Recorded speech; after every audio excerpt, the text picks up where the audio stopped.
Hello guys, ഇന്ന് നമ്മൾ ഉണ്ടാക്കാൻ പോകുന്ന ഒരു ചൂരക്കറിയാണേ.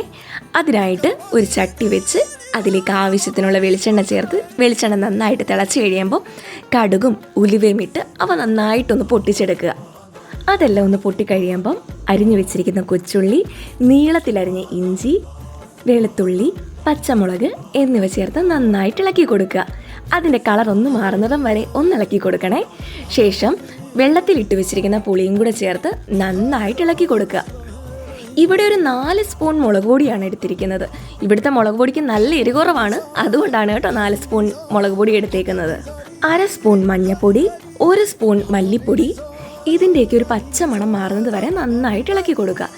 അതിനുശേഷം ഇതിലേക്ക് 1 സ്പൂൺ കുരുമുളക് പൊടിയും കൂടെ ചേർത്ത് കൊടുക്കുന്നുണ്ട്. നന്നായിട്ട് നിറം മാറുന്നത് വരെ നമ്മൾ എന്ത് ചെയ്യുക, ഇളക്കി കൊടുത്തുകൊണ്ടേയിരിക്കുക.